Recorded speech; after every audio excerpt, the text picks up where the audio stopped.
I'm Chandra Ram. I'm a food writer and cookbook author and very excited to partner with Real Good to check out and buy directly from some of the really wonderful farmers that I've been visiting at farmers markets all these years.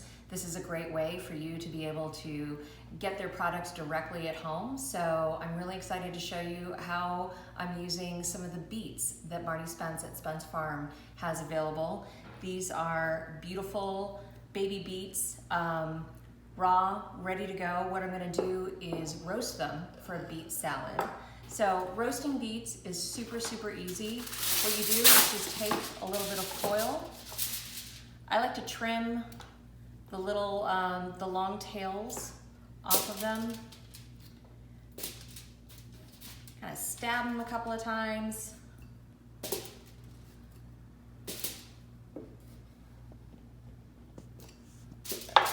Then just drizzle them with oil. Hit them with a little bit of kosher salt and wrap this up in a little packet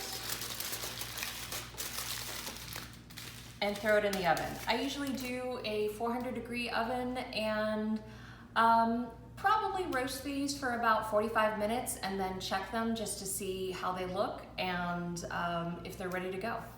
So for this beet salad, I want to have something kind of nutty and crunchy for texture. A lot of times you'll see beet salads with half pieces of walnuts or something. This time, just for something a little different, I'm using a dukkah. A dukkah is a Middle Eastern spice blend that often has nuts in it. It almost always has sesame seeds and a mix of spices. This one has sesame seeds, cumin seeds, fennel seeds, pistachio, coriander seeds, and some kosher salt. I've got the complete recipe for it on my website, which is chandraram.net. So you put all these together.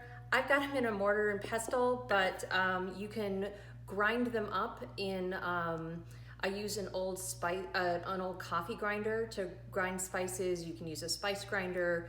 You can even use a blender. So you just want to be able to kind of like grind these up so they're not totally pulverized, but they're broken up a bit.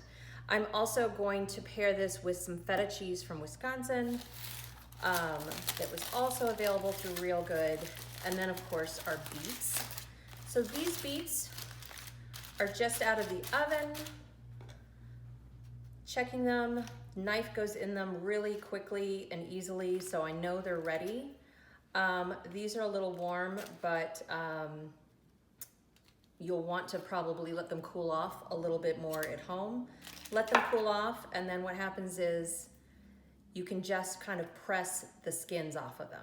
So the beets are out of the oven. I trimmed them, I peeled them. I like to do that under running water so you don't get the color from the beets all over the place, but my hands are a little pink.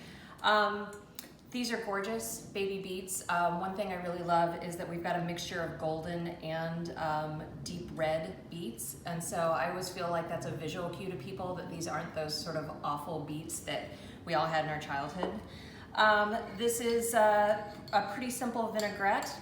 I'm just going to spoon a little bit of this over the beets and mix those up. Then I've crumbled up the feta cheese. I kind of like it crumbled as opposed to chopped because I think that the little edges kind of hang on to all the other flavors from the vinaigrette and from the dukkah we're going to do here. And then I've got my dukkah. So all the spices and the salt and the pistachios, just gonna kind of mix a little bit in here. And then put this all in a bowl, add a little bit more on top, and we're good to go. We've got a gorgeous spring beet salad. So there you go. Thanks so much, Real Good. It's been really fun to partner with you and be able to get these beets directly from Spence Farm. If you'd like the recipe for this or any other dishes, please go to my website, chandraram.net. Thanks.